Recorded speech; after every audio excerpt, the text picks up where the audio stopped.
Welcome to Built to Go, a van life program. I'm your host, Jeff Wagg, coming to you from the College of Curiosity. This time it's episode 190. We're going to talk about 10 winter camping realities. Are you ready for the snow? Are you excited about the snow? I am. Let's get out there, but do it safely. We're also going to talk about setting up an Authenticator app for your 2FA needs. I will explain. A tale from the road involving a crying woman in the Panama Canal, and a product review of the Insta360 X1 II. They have the worst names ever, but they're kind of fun cameras, and I'm going to talk to you about my experience with them. Anyway, welcome back. It has been a crazy few weeks here, and we're back with an actual normal episode, and I want to thank everybody involved with the past episodes where I wasn't involved, and I want to thank all of you for sticking with me as we got through travel. I still haven't figured out the best way to handle podcasts while I'm traveling, and your feedback is always welcome. So if you would like to tell me whether you liked having the guest host, or you liked doing the group podcast, or you like me just kind of making it work on a ship or wherever, go ahead and let me know at jeff@builttogo.com. That's 2 T's, not 3, not 1. All right, let's dive right in here. Winter is coming.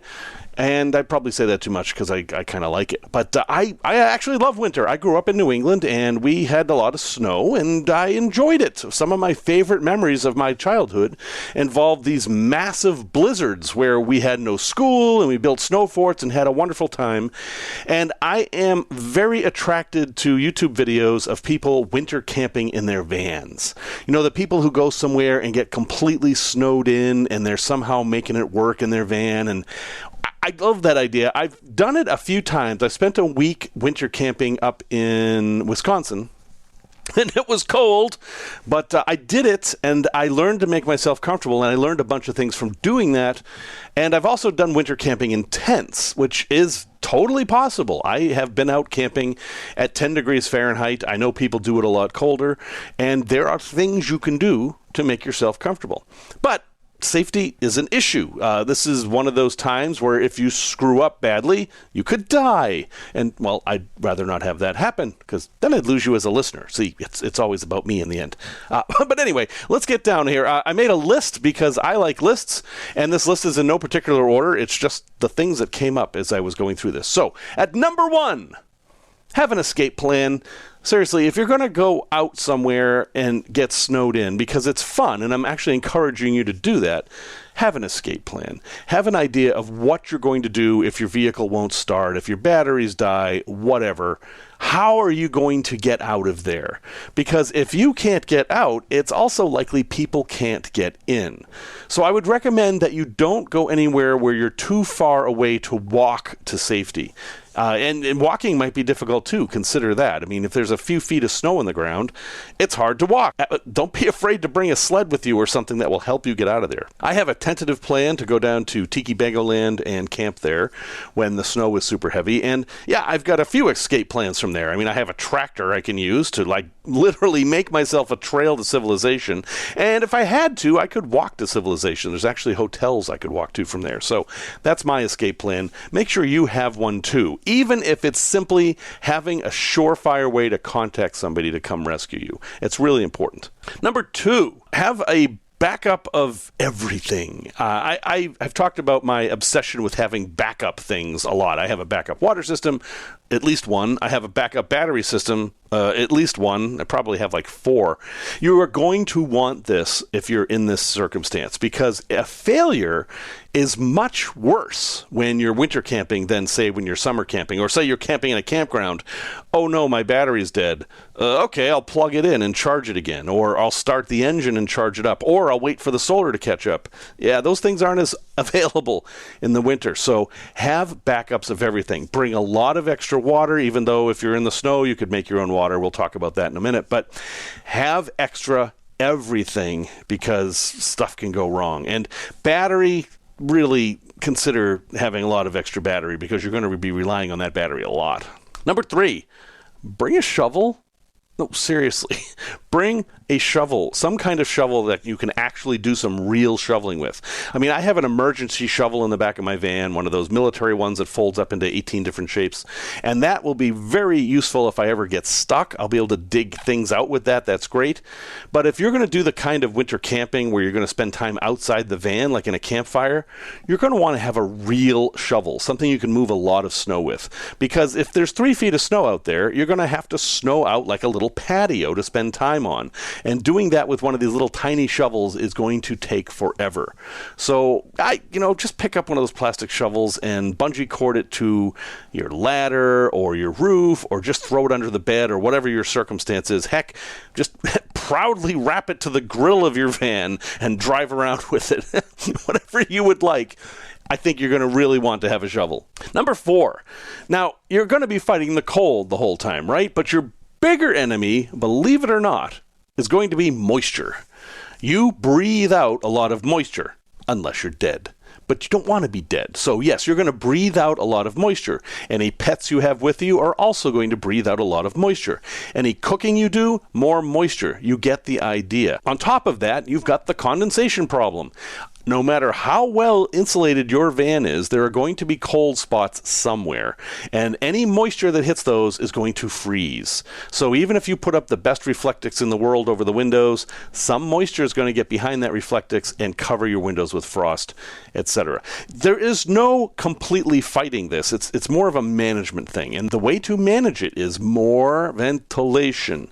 You have to let some of that hot, moist air out.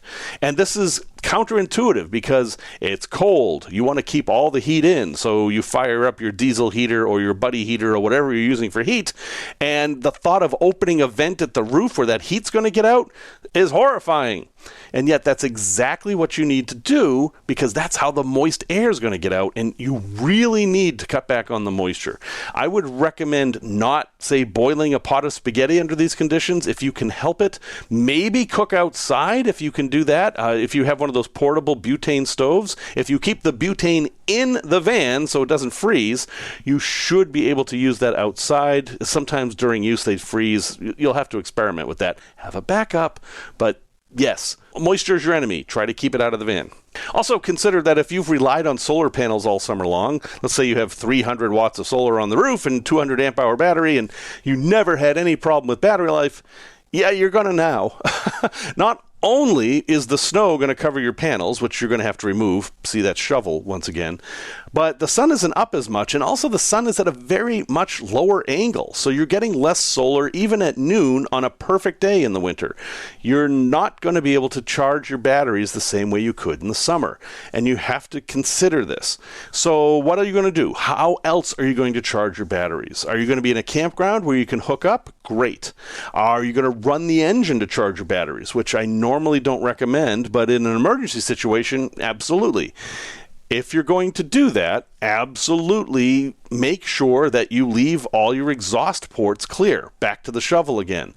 Make sure the exhaust pipe has a giant hole where it can exhaust outside underneath the van.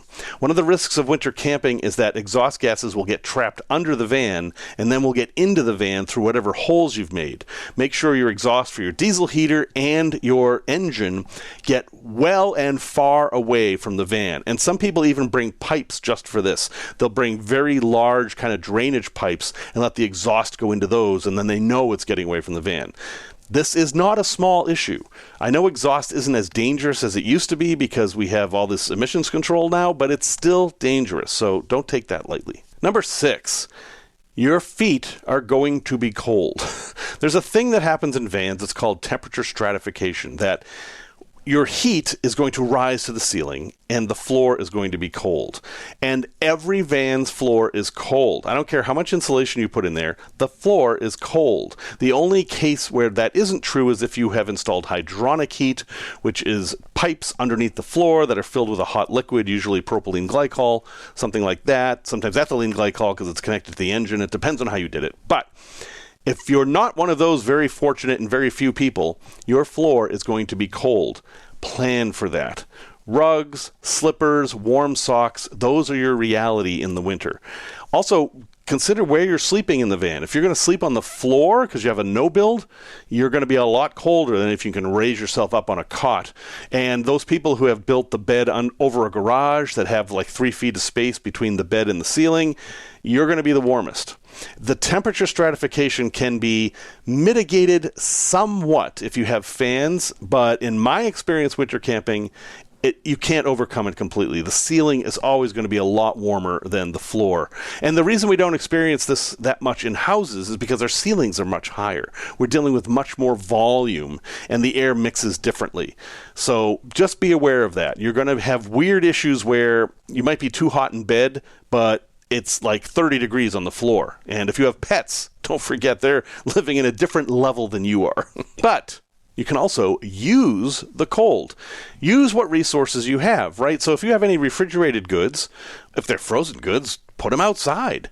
I mean, you can just put them in a cooler outside your van, and they'll be cold. The cooler's not going to keep them warm. Cooler's very quickly going to let all that hot air out, and they'll be cold. The only reason you're really putting them in the cooler is to keep them safe from animals.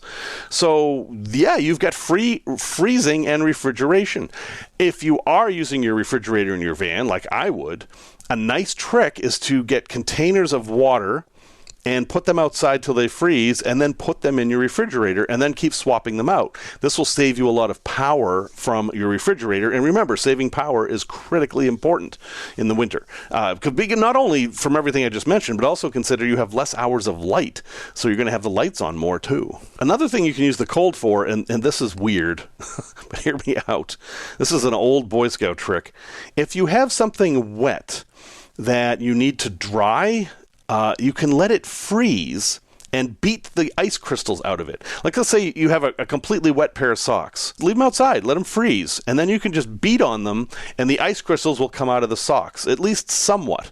It's a way to dry clothing that you may not have thought of. And I've heard people do this. I'm not sure this really works, but if you get too much moisture in your van, you just turn off the heat, let everything freeze, and then you can just scrape the ice out and throw it outside the van. I mean, any ice you remove, you're removing water, right? I'm not sure that's a great strategy, but it's a thing, so I'll mention it. Number 8, antifreeze can be your friend in certain circumstances. So let's be clear once again. RV antifreeze, the pink stuff usually, is called propylene glycol. It's a food additive. It's completely safe. Don't worry about it. You don't want to drink it. You might get diarrhea if you drink it, but it's not going to hurt you otherwise. If you have systems that need to not freeze, go ahead and fill them up with the RV antifreeze. You know, if you have a water system that you're not going to use because you're not sure the tanks can handle the winter, if you have anything underneath the van, yeah, go ahead and use the RV antifreeze. If you have parts that are non-potable, like water you're never going to drink with, such as a cassette toilet, you can fill those with window washer fluid. And this is how I have a toilet in my van in the winter, even if it freezes in there during the day. My cassette toilet, I've had a few, just simple cassette toilets. Instead of putting water in there to flush with, I put windshield washer fluid, and it has worked great. And you can just leave it in there when the summer comes too. You just can replace it with water when the time comes. It does two things. It prevents it from freezing, obviously, but it also prevents the holding tank from freezing. Folks, you do not want a frozen cassette toilet tank. You don't want that. So make sure no matter what, you don't let it freeze.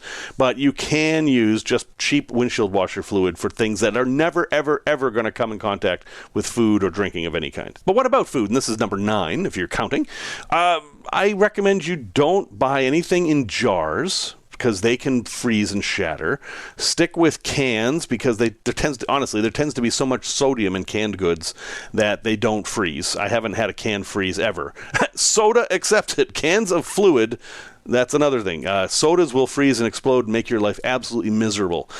Beer also, but it takes more time. Wine will freeze. All those things will freeze. So what I try to do is I stick to canned foods and dried foods that I'm going to add water to.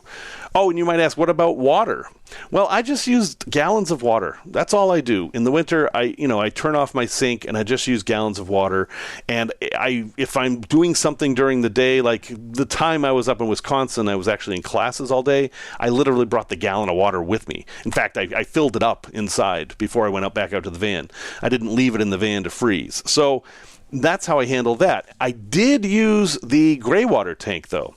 I added some antifreeze to the gray water tank, and then I would use it, to brush my teeth or to drain something I was cooking or whatever.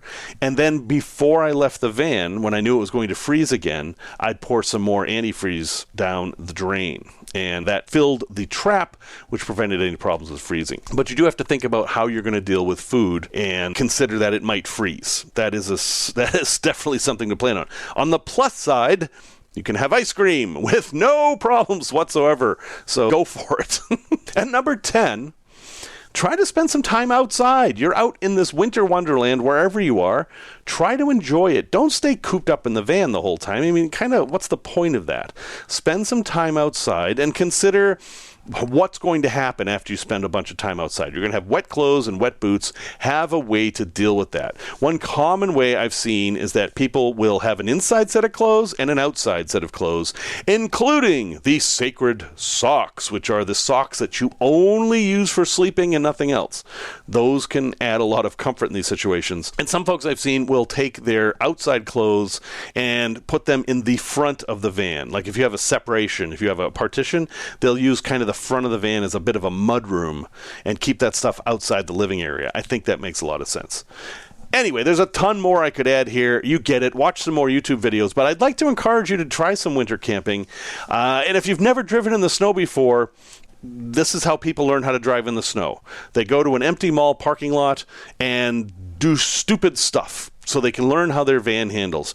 Do donuts, do fishtails, floor it, drive really slow, get a feel for how the van is, and be careful of hitting light poles and things like that. You really want to have nothing at all around you when you do this. But just about everyone I knew growing up in New England, this is how they learned how to drive in the snow. Okay, time to say some thank yous. It's been a while here. I have to say a big thank you to Big Rob for taking over and doing an episode a few episodes ago. He did a great job, and I was really happy knowing that I could just take that week and focus on other stuff, and the podcast would continue. So thank you, Big Rob. I'm going to mention you again later in the podcast. I also want to thank Blake, Robert B., and Kent for so generously donating to the show. If you'd like to support the show monetarily, you can visit buymeacoffee.com/built-to-go, and you can buy me a gallon of diesel, which is the little unit we have. And if you do, you are eligible to receive an official Hook Waka Bang sticker, just like this. And new thing! I also have pins. Now, this one's green. I don't have very many green ones. But you can also have a pin. All you have to do is make a donation and let me know at jeff@builttogo.com and give me your U.S. or Canadian address, and I will send you a pin and a sticker or just a pin or whatever the heck you like. And thank you very much. I do appreciate it. It prevents ads from being on the podcast, and that's really important to me. So thank you, everybody. Let's do a little bit of news. We haven't done that for a while. I've got 3 bits of news for you here. Number 1, the Space Coast's only van life festival to take over Space Coast Daily Park in Viera, Florida, January 27th and 28th. So, folks, if you want to do some winter camping in Florida, where it's kind of cheating in my mind. I mean, it might go down to 60. Ooh. Yeah, but you get the idea. But anyway, yeah, there's a big festival happening in Viera, Florida, which is on the Space Coast. So that means up near Cape Canaveral. I'm sorry, I'm thinking cruise language again. They are advertising it as the ultimate van life experience. And they have van tours, live music, workshops, all this kind of stuff. You can camp there. And yeah, it looks like it might be a good time. Kids under 12 are free. General admission is only $20 per person, and that gives you access to the whole event for 2 days. Anyway, I'll have a link in the show notes, or you can visit them at vanfestusa.com. So if you're looking for a festival to go to on the East Coast, which is fairly rare, most of them are way out west, this might be the one for you. Next, you can buy a Rivian now, a Rivian van. I mean, you've seen the SUVs around and the pickup trucks, and you've probably seen some of the reports that if you get in a fender bender, it's a $40,000 repair bill. That aside, if you've looked at the Amazon vans with the weird little glowy eyes and said, ooh, that could make a good camper van, well, now for the modest price of $83,000, you can have one for yourself. And they come in 2 different sizes. The big question, of course, with an electric van is how many miles can you get out of them? And the answer is the little van does 160 miles on a charge and the bigger van does about 151 or so. So pretty comparable. From a van point of view, I think they'd be really nice to build out. They look very voluminous. They have decent cargo ratings. I totally think this could work, but of course, like all of you, I'm worried about the mileage thing. I know it's not uncommon for me to put 700 miles on my van in a day. I don't know how I would do that in one of these, but this is the beginning, folks. They're expensive, they have low range, but this is how we're going to get to where we need to be, say, 10 years from now, where we have electric vans that'll give us 400 miles, which I think is kind of the standard for this being normal. Anyway, I'll have a link in the show notes. Car and Driver talks about them, and it's $83,000, so the cost of an all-wheel drive Sprinter.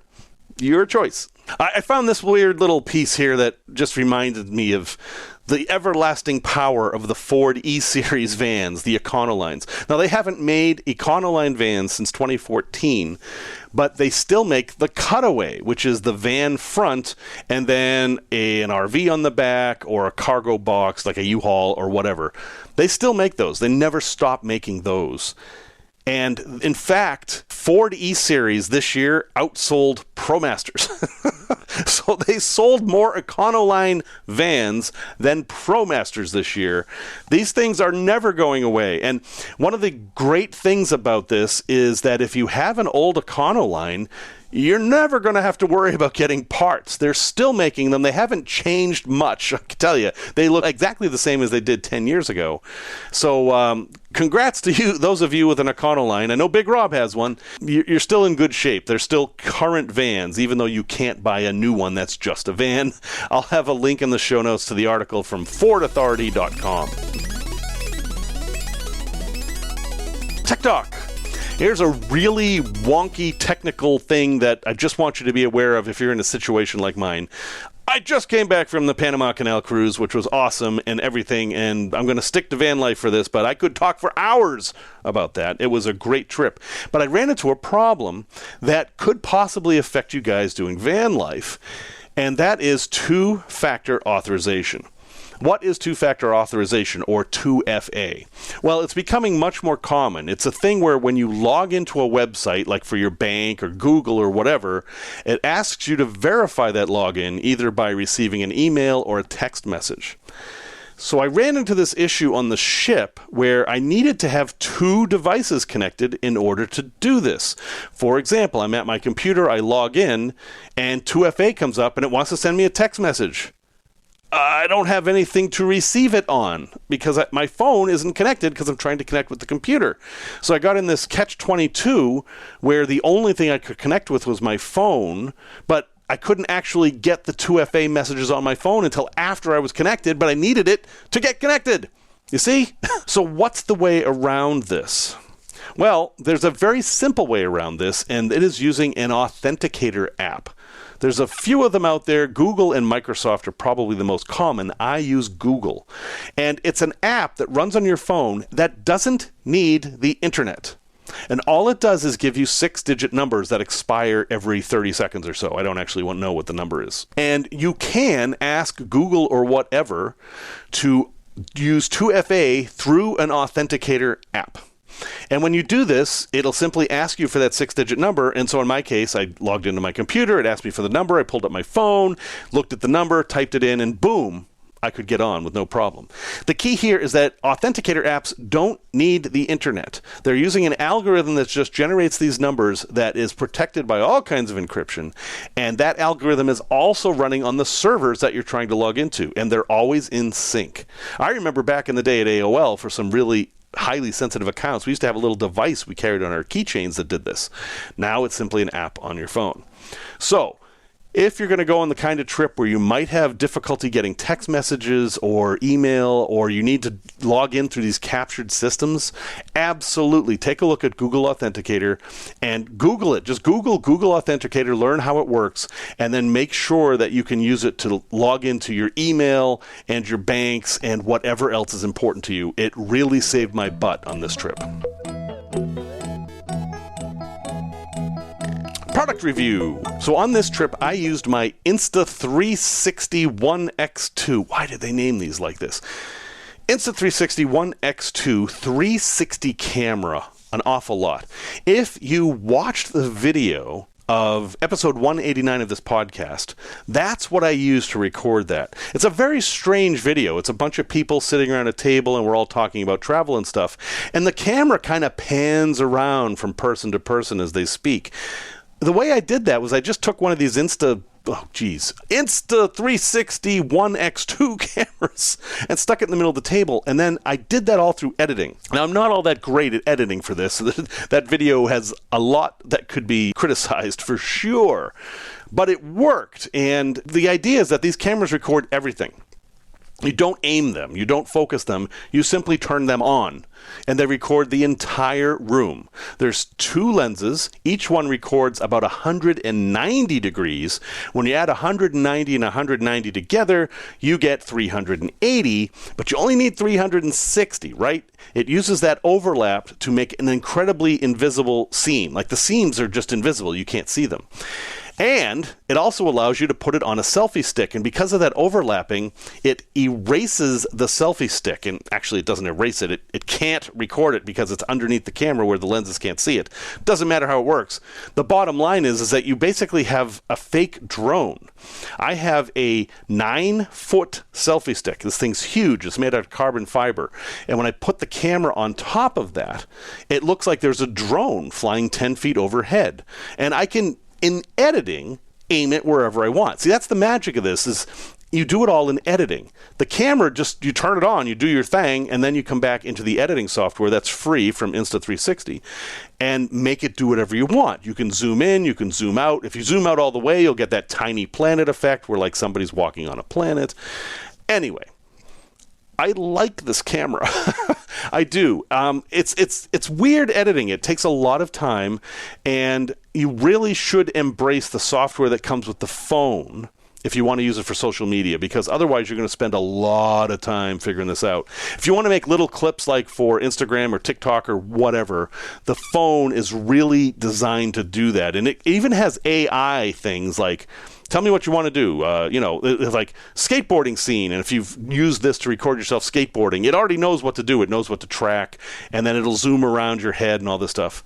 Now, the Insta360 One X2 is actually an older version. There's a new one that's an X3. From what I've seen, the stats are very similar. It does have a bigger screen, and it maybe has better water protection, which I'll talk about in a second. So obviously get the newest one. I've got the X2. Makes the same videos in the end. It's not going to be your only camera, right? This is going to be an add-on camera for B-roll or some atmospheric stuff. Couple things about it that I don't like. It's not great in low light. You hear this a lot, and that's not too surprising. And it's hard to put down. And not that because you want to use it all the time. No, it's hard to put down because it looks like a remote control, a little remote control, like say for a Fire TV, with a bubble lens on either side of it, like on the front and the back of the remote. And the problem is those lenses are plastic. So if you lay the thing down on a table or something, the chances of scratching those lenses is really good. So you have to be very disciplined about covering the lenses. So I haven't had a problem so far. I have a little clippy snap-on cover, and that has worked pretty well, but you have to absolutely discipline yourself never to put it down, like on a beach or something. No, sand will destroy that thing quickly. And one other complaint, and they may have fixed this, when I used this camera in Antarctica, I used it underwater because it's supposed to be good to 30 meters or something, beyond where I'm ever going to go. And it got water in it and died. I had terrible luck with cameras in Antarctica, maybe because of the cold. The water I stuck it in was below freezing, even though it was still liquid. It was like 30 degrees. Maybe that made the gaskets shrink. I don't know. But the waterproofing isn't perfect. My understanding is that it's better on the newer model, and when I sent mine in for repair, they sent me a new one for free, and with an extra battery, actually, as a gift.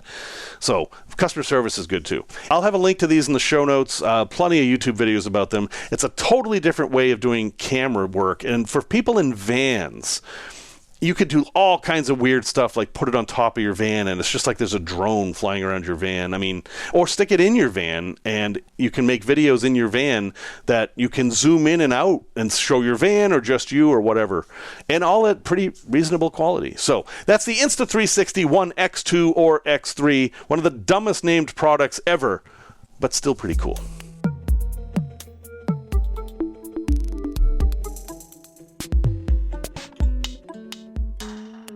Tales from the road.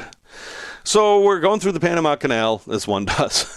The ship we were on, which is called Serenade of the Seas by Royal Caribbean, is a Panamax ship. It fills up the entire lock when we're in it. It was built to the exact standards of the largest ship possible to fit through the lock, which was very common back in 2000 or so. And they're called Panamax ships because of that. So it takes a long time to go through the lock. So the entire canal takes about 12 hours, and you go through 3 locks and then a big lake, and then you go through another lock and then a couple more locks. And we were at the very end, the last locks, the Miraflores locks, just as we're heading into the Pacific Ocean. And they have a visitor center there. Now, we were not allowed to get off the ship.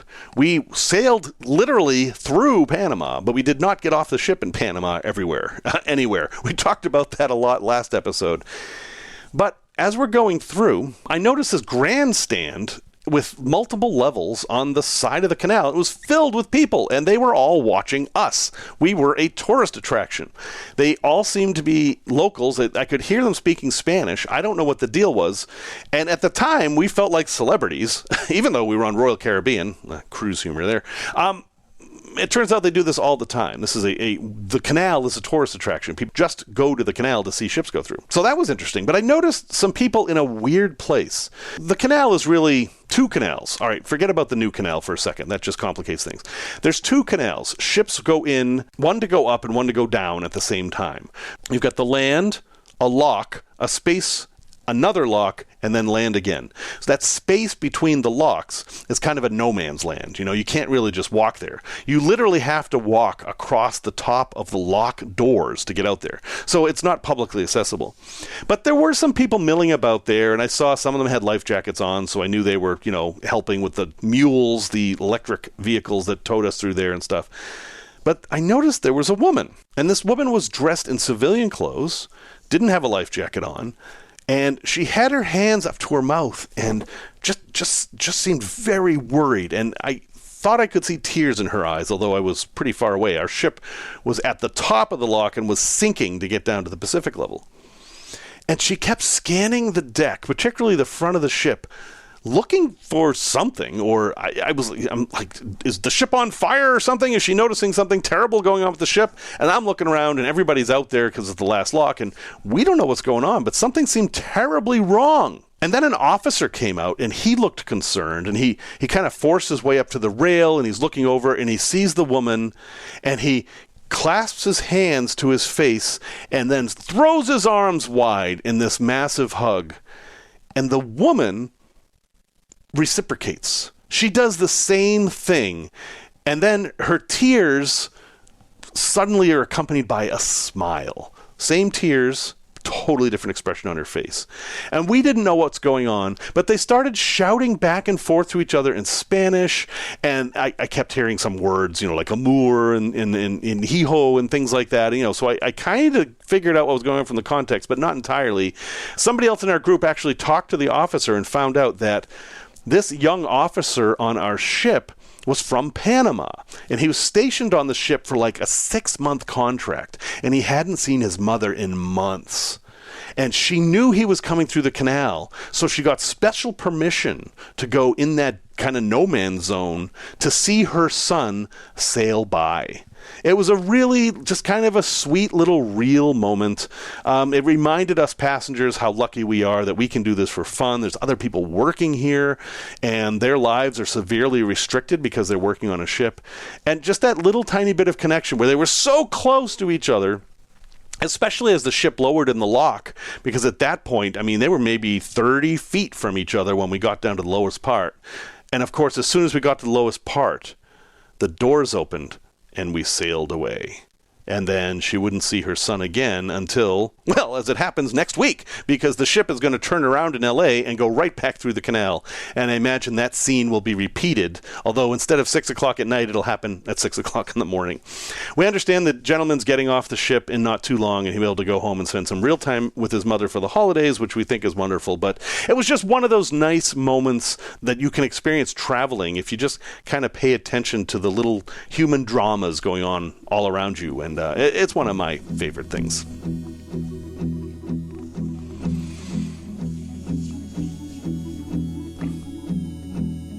A place to visit. All right, this is kind of a cheat. It's not a place, it's a podcast. I was asked to be a guest on a podcast called Treasures of Our Town. And ostensibly this podcast is dedicated to geocaching, but in reality, it's about travel. It's about experiencing the traveling life. And whether you're traveling for geocaching or for whatever reason, heck, this podcast is a lot of fun. I've listened to a bunch of episodes. I intend to listen to them all. And basically, they interview people about travel and geocaching and things like that. And I was honored to be their guest in the most recent episode. I'll have a link in the show notes. They wanted to talk to me about, my life a little bit and how my experience with geocaching, which I talked about, but also my Auroras trip. If you've been listening to this podcast for a while, you know that I visited every Aurora in North America, some of them twice. I still have a hard time talking about that trip for a number of reasons, but I actually talk about it more on their podcast than I ever have anywhere else. And, I don't know. I think the podcast came out really well. And it's about 67 minutes long or so. But I think if you listen to this podcast, you're going to love their podcast, just in general, whether I'm on it or not. So give it a listen. There's a link in the show notes. It's Treasures of Our Town. It's basically a YouTube star and a guy from Australia who are friends, who have this passion, and it really comes through in the podcast. Give it a listen. It might just be another podcast to put in your quiver. Resource recommendations. So all the savvy content creators at this time of year create shopping lists to tell you about all the wonderful things you can buy for Christmas and such. And I'm not that organized. I'm also not that profit motivated. I mean, sure, I could make some money if I put a bunch of affiliate links and said, here are the best products of 2023 for Christmas. I'm just not going to do that. But other people have done it for me, so I don't have to. Big Rob has made a list like this, and I watched it, and he has some really good ideas for products on there. In fact, I got an idea from there that I'm going to actually use in the next episode. But give it a watch. I mean, Big Rob was so nice to help me out for the podcast. The least I can do is to recommend that you watch where he recommends all these items for van life just in time for Christmas. And some of them are things I'd never heard of and are excellent. So it's well worth doing. I will add this, though. If you are looking to buy something for someone doing van life for Christmas, try to have it not be a physical object. Buy them a year of Amazon Prime, buy them a year of Netflix, buy them a SIM card if they're going to travel internationally, something along those lines, something not material, because they don't have space for material stuff. My mother-in-law, who is wonderful, always buys me great clothes, and if I lived in the van full time, that would not work out so well, because I'd have a whole bunch of wonderful clothes that I wouldn't ever want to get rid of, but I'd have no space to put them. So anything like that, subscriptions, even gift cards, a McDonald's gift card can really come in handy sometimes. Things like that. It's just a thing that people will really appreciate. An Audible subscription. There's another great idea. A subscription to Autio, A-U-T-I-O, which is a great app for learning about the world as you travel through it. Things like that make a lot of sense. But for yourself, if you are looking for some physical objects, check out Big Rob's link in the show notes. Thank you very much for listening to episode 190. It's good to be back in the saddle again, but I'm not going to be here long. I have another epic trip coming up in 2 weeks, and I'm going to turn it into a bit of a contest, so stay tuned. Next week, I will talk about that. Music, as always, is by Simon Wagg. And until next time, remember the words of Anamika Mishra, who says, "Winter is not a season, it's a celebration."